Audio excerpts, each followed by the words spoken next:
네, 이어서 하나님의 말씀 함께 보도록 하겠습니다. 찾으실 말씀은 이사야서 43장 7절 말씀입니다. 이사야서 43장 7절 말씀, 우리 한 절 말씀인데요, 다 같이 우리 한 목소리로 합독하겠습니다. 내 이름으로 불려지는 모든 자, 곧 내가 내 영광을 위하여 창조한 자를 오게 하라. 그를 내가 지었고 그를 내가 만들었느니라. 아멘. 오늘은 또 특별한 우리 또 분께서 이렇게 말씀 전해 주십니다. 아주 유명한 분이시죠. 우리 여러분들이 다들 잘 알고 계시는 우리 담임 목사님께서 말씀 전해 주시는데, 우리 나오실 때에 우리 감사합니다라는 마음 담아서 우리 박수로 우리 모시도록 하겠습니다. 할렐루야. 네. 제가 담임 목사인데도 불구하고 또 작년부 일이 많고, 또 요즘은 우리 교단 성결교회가 전국에 한 3,000여 교회 되는데, 현재는 교단 전체의 부총회장으로, 그리고 이제 5월부터는 1년 동안 교단 전체 총회장으로 이 교회를 이끌어가야 되기 때문에 시간을 많이 내지를 못해서 우리 청년들에게 미안한 마음이 있습니다. 우리 부목사님에게 그냥 다 맡겨버리고 제가 자주 만나지 못해서 늘 미안한 마음이 있고, 또 할 수만 있다면 주일 오후에 다른 사역이 없다든지 또 제 체력이 된다면 자주 여러분들 앞에 나와서 말씀을 전할 수 있기를 바랍니다. 부산에 사니까 바다를 많이 볼 겁니다. 바다에 두 척의 배가 떠 있어요. 겉으로 볼 때는 별 차이가 없습니다. 사이즈도 비슷하고 그 배의 그 엔진의 힘도 비슷하고, 그런데 속에 들어가서 그 속사정을 알아보면 아주 달라요. 한 척의 배는 강력한 엔진의 힘을 받아가지고 어떤 파도에도 어떤 바람에도 맞서가며 그 배가 가야 할 항구를 향해서 가고 있습니다. 여러분, 그것을 항해라고 말합니다. 그런데 비슷한 사이즈의 비슷한 배인데 다른 한 척의 배는 엔진이 고장났습니다. 그래서 기관실로부터, 엔진으로부터 동력을 얻지 못해서 이 바람에 이렇게 떠밀리고 저 파도에 저디 떠밀리면서 왔다 갔다 다니고 있습니다. 그걸漂流라고 말합니다. 우리의 인생도 항해하는 인생이 있고漂流하는 인생이 있습니다. 예배 시간조차도 하나님께 예배 드리고 싶은 마음, 하나님께 받은 은혜가 너무 감사하고, 내게 생명을 주셨고 내게 삶의 비전을 주셨고 또 내게 많은 은혜를 베풀어 주신 게 감사해서 하나님을 경배하고 찬양하러 이 자리에 나오셨다면 여러분들은 멋진 항해를 하고 있는 겁니다.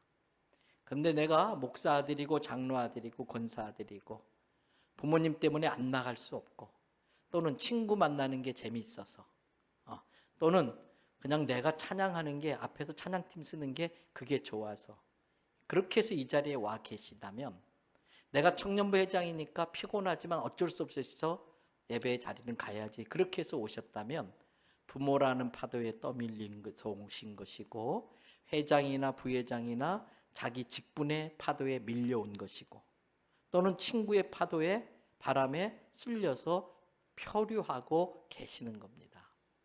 그래서 똑같은 예배의 자리에 있지만 어떤 분은 멋진 항해 중에 계신 분이 있고, 어떤 분들은漂流중에 계신 분도 있을 수 있습니다. 여러분, 인생은 속도보다 중요한 게 방향입니다. 얼마나 열심히 사느냐, 얼마나 빨리 내가 정한 목표를 향해 달려가느냐, 그거보다 그 사람이 달려가는 방향이 바로 잡혀져 있느냐.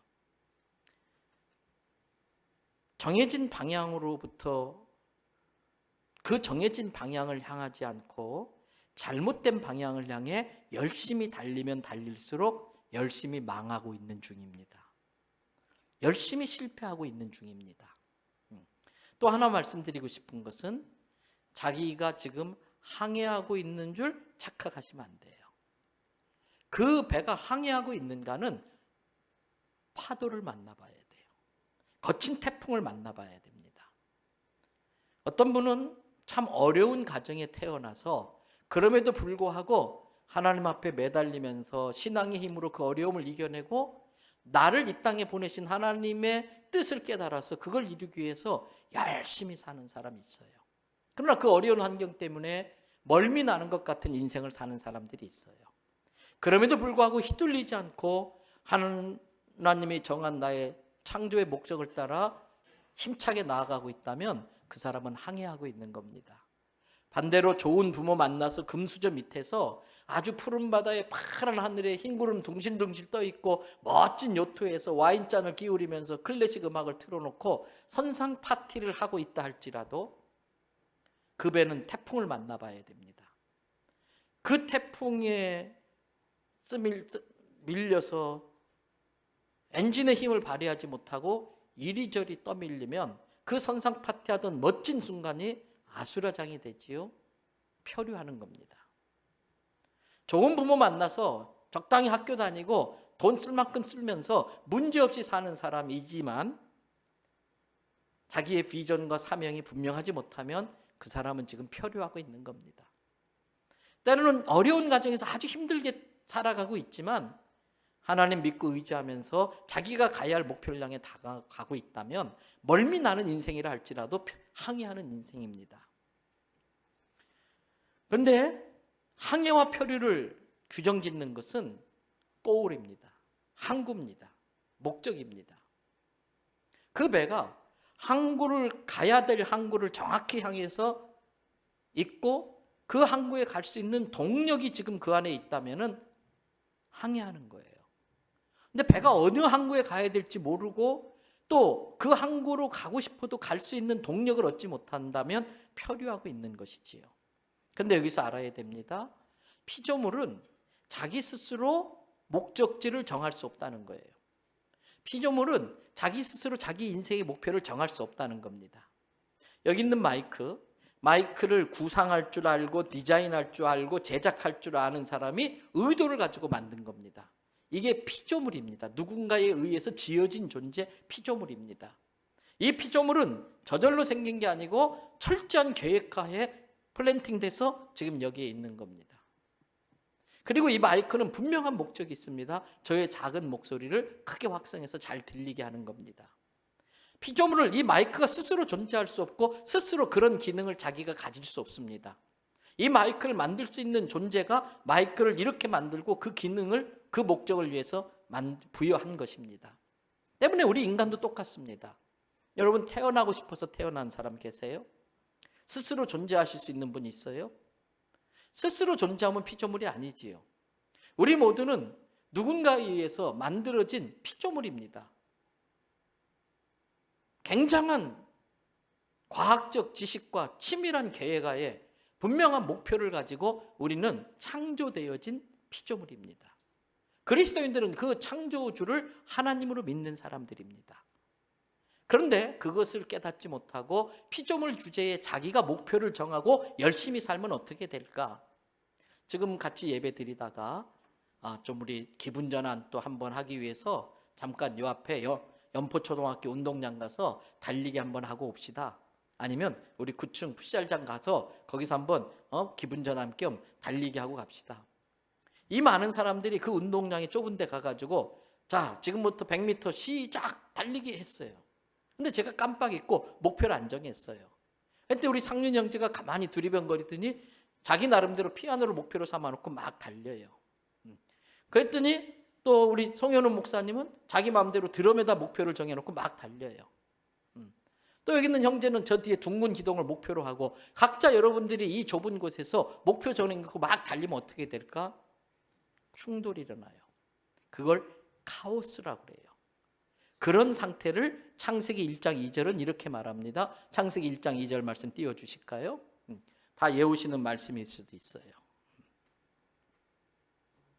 창세기 1장 2절 다 같이 읽어봅시다. 땅이 혼돈하고 공허하며 흑암이 깊음 위에 있고 하나님의 영은 수면 위에 운행하시니라. 말씀 그대로 띄워놓으세요.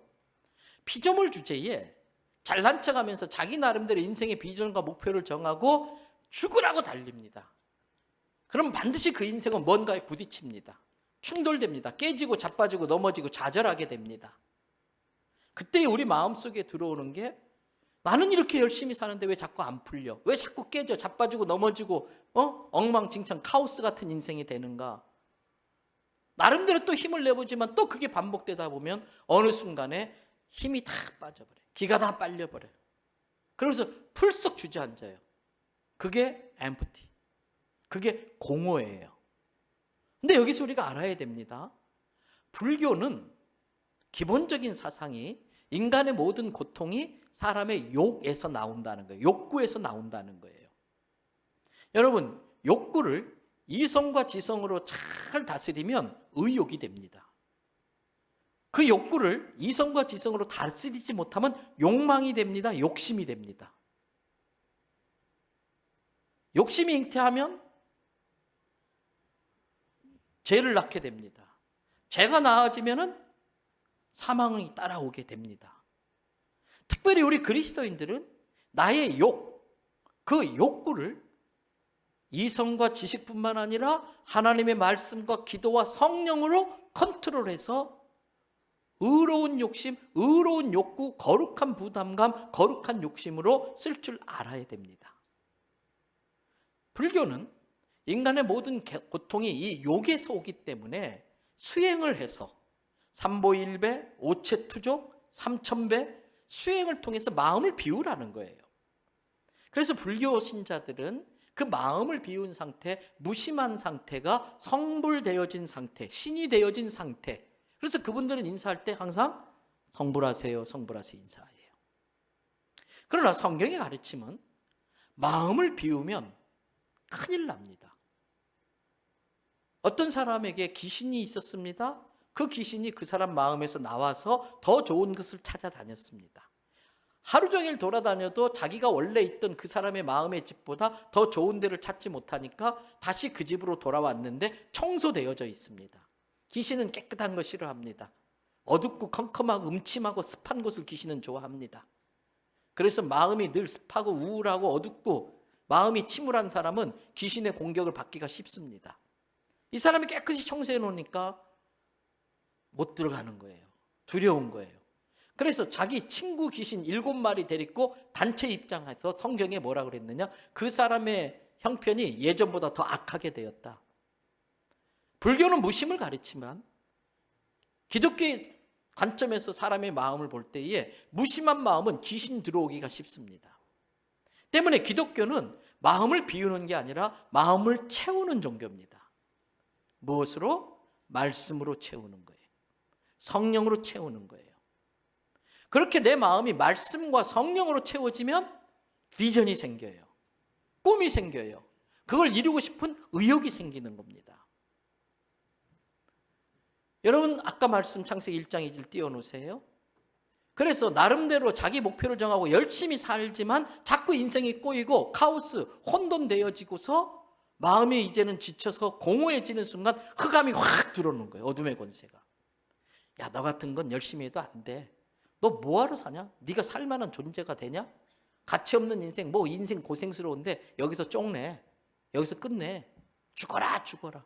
우울증에 빠지고 공황장애에 빠지고 그러면서 그 흑암의 권세에 사로잡혀서 인생을 망치는 거예요. 그런데 하나님의 영이 수면 위에 있다. 이 말씀이 뭘까요? 그러한 인생이 아직 하나님과 인격적으로 만나지 못했다는 거예요. 그 영혼이 아직 하나님과 인카운터 못했기 때문에 그 인생이 혼돈하고 공허한 거예요. 흑암에 사로잡혀 있는 거예요. 근데 은혜는 뭐냐? 내게 하나님이 먼저 찾아오시는 거예요. 내 인생 가운데 하나님이 먼저 찾아오시는 거예요. 그래서 4절 말씀 보세요. 4절 말씀 스크린에 올려주시겠어요? 네. 하나님이 이르시되 빛이 있으라 하시고 빛이 있었고 4절에 다 아시는 말씀이에요. 하나님이 보시기 어땠더라? 좋았더라. 자 보세요. 뭐가 혼돈인가? 여기 있어야 될 이 종이 여기에 있으면 혼돈이에요. 위험해요. 여기 있어야 될 종이 저 사람 다니는 길에 있으면 그게 혼돈이에요. 누군가의 발을 걸려 넘어지게 만들고 위험하고 자기도 깨져요. 정도는 뭐예요? 원래 하나님이 정한 그 자리로 가 있는 게 정돈이에요. 아버지의 자리, 어머니의 자리, 자녀의 자리. 우리 젊은 세대들은 20여 년 동안 여러분 이 현대의 사단의 사고에 많이 훈련되어지고 교육되어지다 보니까 남자와 여자, 성경은 돕는 관계예요. 서로 세워주고 높여주는 관계예요. 물론 그동안 우리나라는 유교 사상에 여자들의 인권이 무시당하고 제대로 사람 대우받지 못하고 산 적이 있어요. 그래서 남자가 여기 있다면 여자는 이렇게 바닥을 쳤어요. 근데 기독교가 들어오면서 여자 이름을 불러주기 시작했고, 한자 문화권에서 한자를 못 배워서 늘 무시당하던 평민들이, 선교사들이 들어오면서 성경을 읽게 만들려고 언문, 뒷간글, 화장실에 나서 보는 글이라고 그렇게 취급받던 한글을 가르치면서 한글로 성경을 읽게 되고 한글로 교육을 받으면서 여성들도 지위가 올라왔어요. 그런데 악한 사단의 세력이 그걸 더 오버하고 과장해서, 야, 여전히 너네들은 남자들한테 착취당해. 우리 여자들 똘똘 뭉쳐야 돼. 그러면서 이제는 완전히 역전되어지는 그런 현상까지 벌어지고 이 관계가 대립구도가 돼버리는 거예요. 그 와중에 세계적인 흐름인 동성애가 들어와서 성정체성, 분명히 하나님은 생육하고 번성하고 충만하라고 그랬는데, 사랑하는 사람들이 결혼을 해가지고 받을 수 있는 태고의 축복은, 성관계는 서로를 존경하고 사랑하는 가장 아름다운 방법이에요. 결혼 안에서 성관계는 축복이에요. 결혼 밖에서 성관계는 자기 인생의 중요한 오점이 되고 치명적인 오점이 되고 상처가 되는 거예요. 근데 결혼 안에서 부부관계는 열매가 있는데 내가 사랑하는 사람을 닮은 아이가 태어나. 그건 너무나 블레싱이에요. 너무나 큰 축복이에요. 그래서 우리의 몸을 순결하게 아름답게 지켜내야 돼. 왜? 나의 몸을 통해서 하나님의 뜻이 이루어져 가야 되기 때문에. 그래서 성경은 사랑 안에서 생육하고 번성하고 하라고 그랬는데, 지금 우리나라의 MZ의 세대들은 남녀를 자꾸 대립구도로 하고 결혼하려고 하지 않고 아이 낳는 걸 불쌍하게 생각하고, 그건 축복이에요. 지금 이해하기 어렵겠지만 어른이 돼서 자녀들을 키우고 손자 손녀들을 보면 이것처럼 큰 하나님의 축복은 없는 거예요. 근데 마귀는 우리를 속여요. 대립구도로 만드는 거예요. 그러한 인생 가운데 하나님의 말씀이 쫙 찾아 들어오면 빛으로 오시면서 이게 왜 여기에 있어? 제자리로 가는 게 정돈이에요. 아버지의 자리, 어머니의 자리, 자녀의 자리, 남자의 자리, 여자의 자리, 직장에서 각자 위치를 찾아가는 거, 그게 정돈이에요. 그걸 하나님이 보시기에 좋았더라 그랬어요. 때문에 하나님이 내게 있으라고 한 그 위치를 찾아가는 것, 하나님이 내게 맡겨주신 그 사명을 발견하고 그것을 위해서 사는 인생이 잘 사는 인생이에요. 근데 피조물은 그것을 스스로 발견할 수 없어요. 스스로 자기가 데피니션 할 수 없어요. 결정 지을 수 없어요. 그럼 어떻게 하는가? 여러분 스마트폰 하나만 사도 여기에 사용 매뉴얼이 있잖아요. 이 기능은 이렇게 쓰고 저렇게 쓰고, 똑같이 하나님께서 내 시간과 달란트와 내 인생을 잘 사용하라고 내 인생 매뉴얼을 같이 붙여줬는데, 그게 하나님의 말씀이에요. 이 말씀이 내 인생에 내비게이션 돼야 돼요. 우리가 자동차를 타면 내비게이션부터 켜는 것처럼 눈 뜰 때마다 이 말씀을 내 인생의 내비게이션으로 켜고, 오늘 또 해야 될 일과 하지 말아야 될 일, 가야 할 곳과 가지 말아야 될 곳들을 내비게이션 통해 안내해 받아야 그 차가, 내 인생 차가 제대로 갈 수 있는 겁니다. 때문에 피조물 주제에 스스로 자기 목표를 정할 것이 아니고, 우리는 겸손하게 하나님이 우리 각자에게 주신 인생 매뉴얼, 하나님의 말씀 속에서 내 인생의 비전과 목표와 방향을 찾아야 됩니다. 오늘 그 중에 두 가지만 소개하고 말씀 마칠 겁니다. 그 중에 하나가 이사야서 47장 7절입니다. 우리 스크린 말씀 올리시고 같이 한번 읽어보겠습니다. 다 같이 읽으실까요? 내 이름으로 불려지는 모든 자, 곧 내가 내 영광을 위하여 창조한 자를 오게 하라. 그를 내가 지었고 그를 내가 만들었느냐. 말씀 그대로 띄워놓으세요. 내 이름으로 불려지는 모든 자. 피카소가 그린 그림 밑에는 피카소 사인이 있어요. 사람들은 그걸 보고 피카소 작품. 베토벤의 작곡 노트에는 베토벤의 사인이 있어요. 베토벤 곡이네. 성경에 보니까 우리가 예수님 믿고 하나님의 자녀가 되는 순간 성령께서 우리 이마에 인치셨다. 도장을 인이라고 그래. 사인한다. 그래서 이사야서 61장 1절에 보면 너는 내 것이다. You are mine. 우리 이마에는 하나님의 작품이라는 하나님의 사인이 있어요. 그래서 우리는 하나님의 자녀로 불려지는 거예요. 하나님의 자녀인 그들을 내게 오게 해라. 내가 나의 영광, 내 영광을 위하여 그들을 창조했다. 내 영광을 위해 그들을 만들었다. 여러분, 여기 있는 이 비싼 몇백만 원짜리 마이크를 뽑아가지고 등 긁는 데 쓰면 이 마이크는 모욕당하는 거예요. 그것처럼 비효율적인 게 없어요. 창조의 목적대로 쓰여질 때 최고의 가치가 있는 거예요. 이 마이크는 특별한 은혜로 우리는 이걸 그냥 마이크라고 부르지 않고 성물이라고 불러요. 거룩한 물건이라고 불러요. 왜? 하나님의 영광을 위해 쓰여지기 때문에. 이왕 한번 사는 인생이라면 하나님이 실수하지 않으셨어요. 나를 실수로 세상에 보내지 않았어요. 하나님은 무계획하신 분이 아니고 질서의 하나님이에요. 내가 비록 멀미나는 인생을 사는 부모 밑에 태어났어도 그걸 믿음으로 해석하면은 그것은 하나님이 나를 다듬기 위한 훈련의 시간이에요. 그 믿음이 없으면 원망이 들어와요. 불평이 들어와요. 그러면 그 10년 가운데 흑암의 권세가 사로잡히는 거예요. 내가 힘들고 어려운 여건에 태어났어도 하나님이 나를 다듬기 위해서 지금 나를 훈련시키고 있구나. 그래서 보잘것없는 돌덩이인데 미켈란젤로가 망치를 들고 치면은 멋진 작품이 나오는 것처럼 지금 하나님께서 나를 만들고 가고 있다는 과정이라고 믿음으로 깨달아야 되는 거예요. 그리고 그걸 수용하는 거예요. 그러면 그럴수록 더 내 인생은 점점 가치 있는 존재로 바뀌는 거지요. 때문에 사도 바울의 고백처럼 고린도서 10장 31절에 사람은 하나님의 피조물로서 하나님의 영광을 드러내기 위해 먹든지 마시든지 무엇을 하든지 다 무엇을 위해 살아라? 하나님의 영광을 위해서. 아르바이트? 하나님의 영광 위해 사셔야 돼요. 우리는 먹기 위해서 서바이벌 하기 위해서 사는 존재들이 아니고 사명을 감당하기 위해서 열심히 공부하고 열심히 일하고 열심히 먹는 거예요. 나의 근육을 자랑하기 위해서 운동하는 것이 아니고 내 육체를 사명을 위한 의의 병기로 쓰기 위해서 철저하게 헬스도 하는 거예요. 공부하는 이유도 그거예요. 때문에 수단을 목적으로 착각하면 마귀에게 썩는 거예요. 영어도 직업도 전부 다 수단이에요.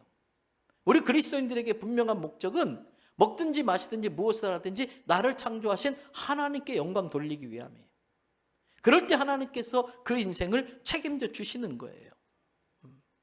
그래서 당신의 비전이 뭡니까? 저는 어떻게 해서든 저를 통해서 하나님의 영광이 드러나고 그걸 본 사람들이 나처럼 예수 믿고 구원받고 지옥 가지 않고 천국 가게 하는 겁니다.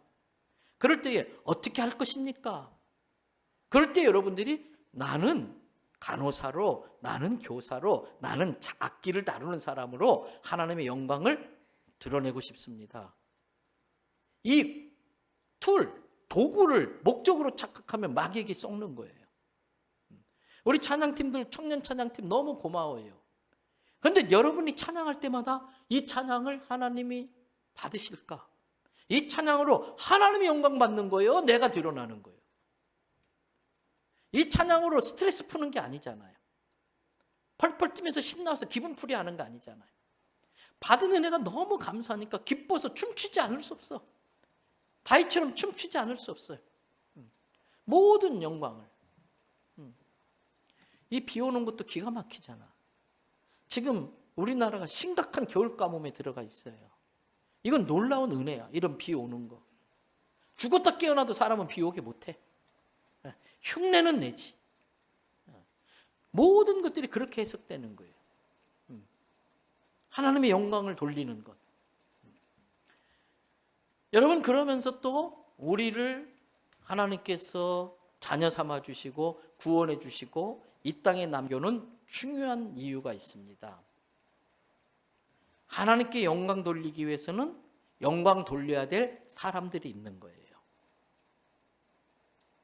하나님께 영광 돌리려면 그 하나님을 찬양하고 예배하고 영광 돌릴 수 있는 사람이 필요하지요. 그래서 예수님이 이 세상에 오셔가지고 인간은 이렇게 사는 거야. 인생은 이렇게 살 때 가장 의미 있고 가치 있어. 샘플로 자기를 보여주셨는데 그때 예수님이 오셔서 맨 처음 하신 말씀이 마가복음 1장 38절이에요. 같이 한번 읽도록 하겠습니다.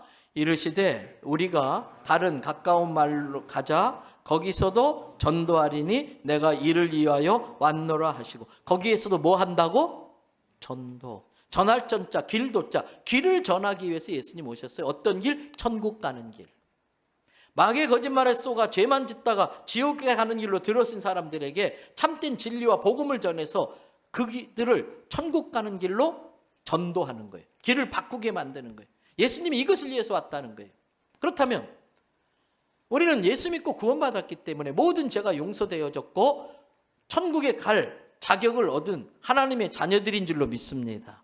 그렇다면 하나님은 항상 좋은 거 주시는 분이에요. 그러면 우리에게 제일 좋은 곳은 천국이에요. 그런데 왜 그 가장 좋은 걸 지금 당장 안 줍니까? 솔직히 육신을 입고 이 땅에 사는 동안에는요, 나의 연약함 때문에 유혹에 넘어가서 죄 지을 수 있어요. 또 주변에 악한 자들이 있어서 그들이 우리를 꼬셔서 죄 짓게 만들 수도 있어요. 추위에 약하고 병균에 약하고 사건 사고에 취약한 우리들인데 왜 죄 짓는 환경에 남겨두냐 이거예요. 이왕 주실 천국, 제일 좋은 천국, 천국 가면 모든 게 다 정리되고 끝나버리는데 이왕 바로 데려가시지. 두 가지 이유 때문에. 구원에는 부끄러운 구원과 자랑스러운 구원이 있습니다. 천국은 차별은 없지만 구별은 있습니다. 그래서 성경에 보면 그리스도의 터 위에다가, 예수라고는 구원의 터 위에다가 각자 공력을 나타내는데 어떤 사람은 지푸라기로, 풀로, 나무로, 어떤 사람은 금과 은과 보석으로. 근데 예수님 오시는 그때에 불로서 테스팅한다 그랬어요. 불로서 슉 시험한다 그랬어요. 그래서 예수 그리스도의 구원의 터는 취소되지는 않지만 그 공력이 그대로 남아있는 자들에게는 상이 있다는 거예요. 구원받는 건 똑같지만 상 받는 구원과 상 받지 못하는 구원, 자랑스러운 구원과 부끄러운 구원이 있다는 거예요. 때문에 우리가 하나님의 은혜로 구원받았는데 이 땅에 사는 동안 그 은혜를 갚아서 하나님 앞에 상 받는 구원, 자랑스러운 구원을 할 수 있는 시간을 우리에게 주신 거예요. 때문에 날마다 우리는 하나님이 기뻐하는 일을 위해서 천국의 상급을 쌓아야지. 열심히 돈 벌어서 전도하는 일에 써야지요. 내일 또 제가 만나게 되는데 여러분 요즘에 교회 차량마다 당신이 더 행복했으면 좋겠습니다. 이런 거 붙어 있잖아요. 복음의 전함이라는 분이에요. 이분이 갤럭시라든지 뭐 우리나라 LG 유명한 전자제품 광고 회사라던 분이에요. 그런 광고를 다 맡아서 이름 되면 알만한 광고를 그 회사에서 다 맡아서 했어요. 심지어 청와대 모든 홍보물도 그 회사에서 맡았어요. 고정민 장로라는 사람이. 그런데 어느 날 하나님의 은혜를 깨달았어요. 세상에 맥주 광고도 하고 핸드폰 광고도 하는데 왜 예수 광고는 없을까? 그래가지고 갑자기 자기 회사를 다 팔았어. 그래서 사람들이 제일 비싼 땅이 어딘가 뉴욕 브로드웨이에다가 예수님 복음을 광고해. 프랑크푸르트에다가 시드니에다가 5대양 6대주에다가. 그런데 어느 날 기도하다가 왜 니네 나라에서는 광고 안 하냐? 그래서 맨 처음에 부산으로 왔어요. 그래서 저를 만났어요. 그래서 부산에 있는 성시운동본부 여러 교회들이 합력해가지고 한국에도 복음 광고라는 걸 하게 됐어요. 경부선 타고 가다 보면 큰 전광판이 있어요. God is so good. Jesus loves you. 당신이 더 행복하면 좋겠습니다. 그 많은 연예인들이 거기에 동조해서 재능 기부하는 거예요. 엄정화 씨나 이런 분들이 자기 사진 쓰게 하는 거예요. 내가 돈을 버는 이유, 공부하는 이유, 나를 통해서 복음이 전해지게 하려고 공부하는 거지요. 그래서 첫 번째는 그런 일들을 통해서 하나님께 은혜 갚으라고, 두 번째는 내가 아니면 예수 믿을 기회가 없는 사람들이 있어요. 내가 아니면 절대 교회 나올 기회가 없는 사람이 있어. 내 부모님일 수도 있고 친구일 수도 있어요. 근데 교회 안 다니는 사람은 성경책 읽습니까? 안 읽습니까? 특별한 경우 아니면 성경책 안 읽습니다. 교회 안 다니는 사람은 기독교 방송 듣습니까? 봅니까? 안 듣습니다. 안 봅니다. 그들이 예수님을 알 수 있는 길이 없는 거예요. 그들이 예수를 알 수 있는 유일한 길은 예수의 복제품을 보는 거예요. 예수의 카피를 보는 거예요. 그래서 우리 교회 표어가 뭐예요? 우리 다 같이 하면서 읽어볼까요?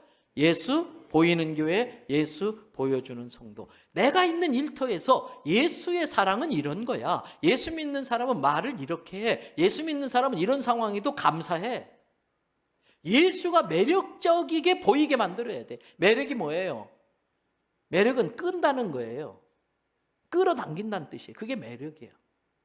나를 통해 보여진 예수가 예수 안 믿는 사람들한테 매력적이어서 여러분을 쫓아서 이곳까지 와야 돼요.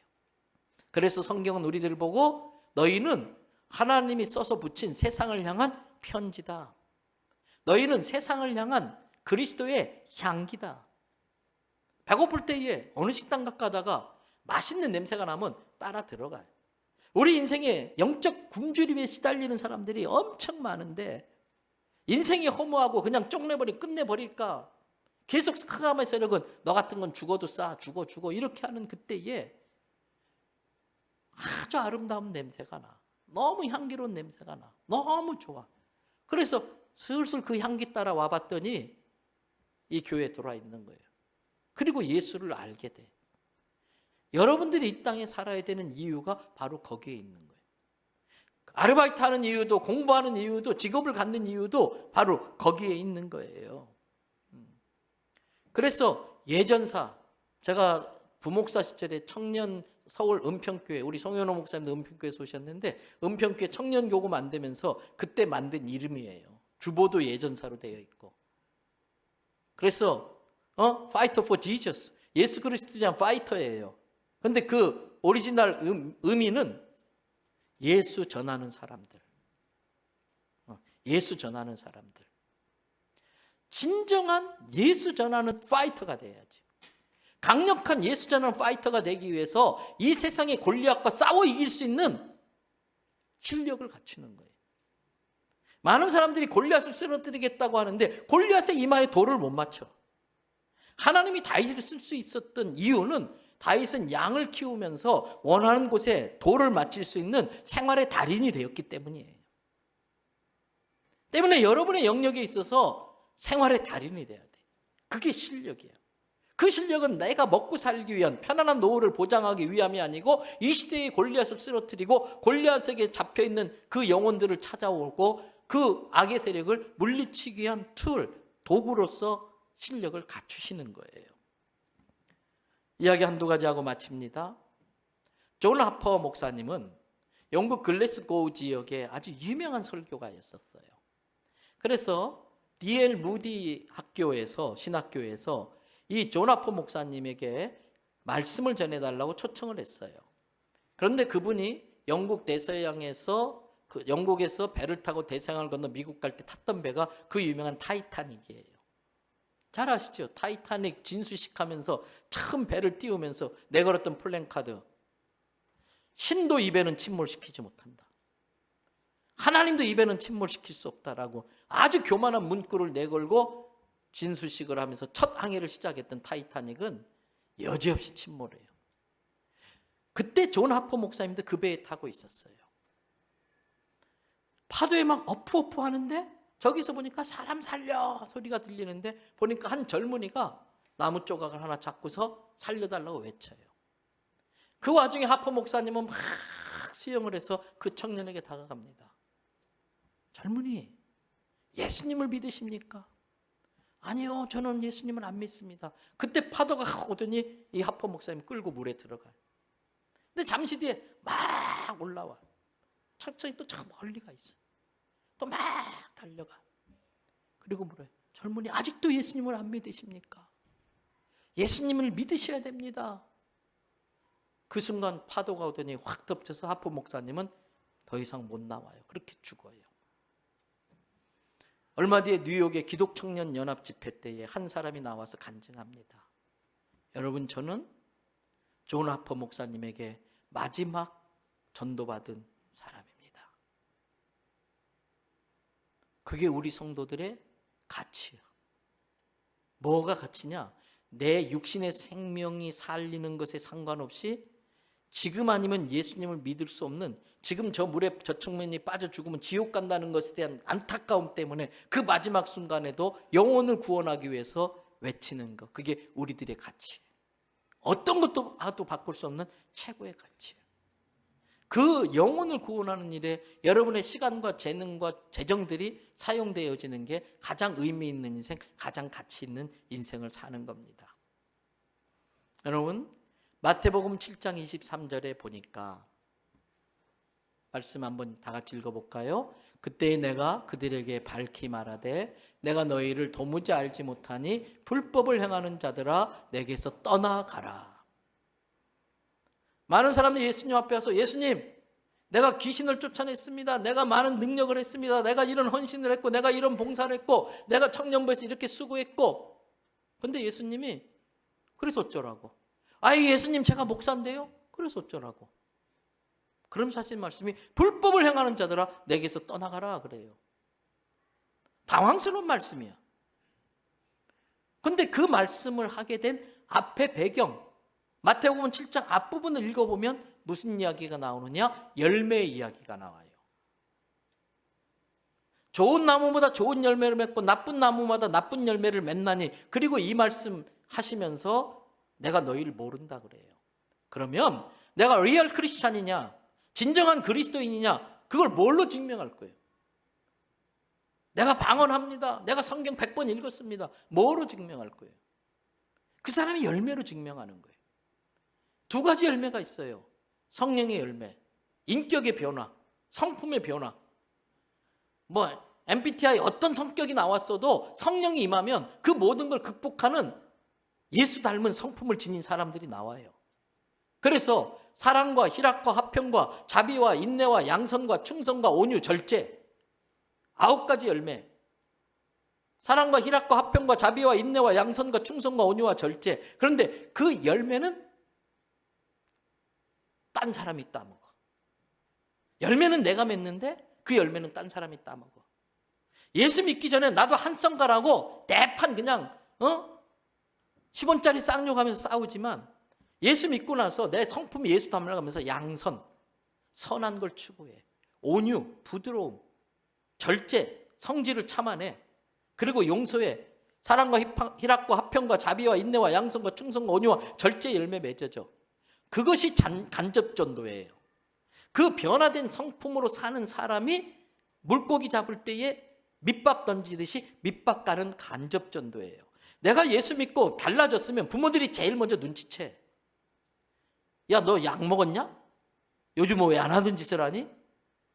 내가 예수 믿고 내 언어가 달라지고 성품이 달라지고 삶의 모습이 달라지면 가장 가까운 가족이 가장 먼저 알아. 그래서 전도의 베이스가 깔리는 거예요. 내 삶이 하나도 안 바뀌었는데 암만 예수 믿자. 예수 믿는 니나 나나 다른 게 뭐가 있는데? 예수 믿는 니나 나나 다른 게 뭐가 있는데? 우리는 그리스도인으로서 성품에 있어서 삶의 모습에 있어서 탁월해야 돼요. 탁월해야 돼.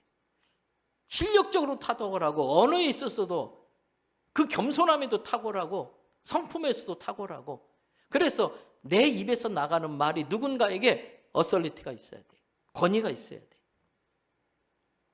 그리고 결정적인 때 그에게 내가 만난 예수를 전해야지요. 왜 우리가 예수 믿어야 되는지 분명히 전해야죠. 이건 훈련받아야 돼. 사역녀가 됐든 뭐가 됐든 예수 전하는 거 훈련받아야죠. 영혼 구원이 우리의 비전이고 목표이기 때문에. 그래서 나 때문에 예수 믿게 된 사람이 여기에 몇 명 있는지 보셔야 돼. 오늘 이 자리에 나 때문에 예수 믿고 구원받고 천국 갈 수 있는 사람이 몇 명이나 되는지 보셔야 돼. 그 열매가 없다면 내가 너희를 도무지 알지 못한다. 주님은 우리에게 그렇게 말할 거예요. 펄펄 뛰는 찬양도 좋습니다. 방언의 통성기도도 좋습니다. 그건 다 프로세싱입니다. 그걸 통해서 하나님 영광 받으시는 제1의 목적, 그리고 하나님께 영광 돌릴 수 있는 영혼군의 열매들이 내게 있느냐. 저는 오늘 우리 예전사 청년들이 이 말씀 앞에 다시 한번 결단해서, 뭐 인구가 출산이 작아진다. 어떤 분이 자꾸 그러더라고. 어떤 교회학교 갔더니 교회학교 애들이 출산이 적어서 애들이 없다. 제가 그랬어요. 그래도 예수 안 믿는 애들은 아직도 많다. 아무리 조금 나도 예수 안 믿는 애들은 아직도 많다. 전도할 사람이 없어서 전도 못하는 게 아니라 전도 안 해 전도 못하는 거예요. 그리고 우리 빈자리 너무 많아. 여기에 다 꽂아놔야지. 구원받은 영혼들로 다 꽂아놔야지. 그래서 부산은 불도가 세고 뭐 전도가 안 되고 다 쓸데없는 핑계. 여러분 한 사람 한 사람이 하나님의 영광을 위해서 영혼 구원을 위해서 정말 예수 전하는 사람, 예수의 파이터, 전사들이 다 되어져서 정말 구원받은 사람들이 여기에 가득해가지고 하나님 앞에 펄펄 뛰면서 예배하는 날이 오는 걸 꿈꾸시기 바랍니다. 하나만 팁으로 드립니다. 피터 드러커 미래학자가 이야기하기를 우리의 두려움은 미래에 대한 불확실성 때문에 그렇다. 내 미래가 확실하지 않으니까 두려운 거예요. 그럴 때에 지혜로운 사람은 자기 미래를 자기가 미리 결정해 버리라 그랬어요. 내 미래가 불확실하다면 나는 앞으로 이런 삶을 살 거야, 이런 라이프 스타일을 살 거야 라고 자기가 딱 결정해 버리는 거예요. 근데 성경에 보면은 청년들은 예언할 것이요 늙은이들은 꿈을 꾼다고 그랬어요. 상식적으로 말하면 젊은이들이 꿈을 꾸고 노인들은 젊은이들에서 예언을 해줘야 될 것 같은데 성경은 반대예요. 젊은이가 예언하고 늙은이가 꿈을 꾸는 거예요. 그럼 젊은이가 예언한다는 건 뭔가? 나의 미래를 믿음으로 선포하는 거예요. 나의 미래를 믿음으로 선포하는 거예요.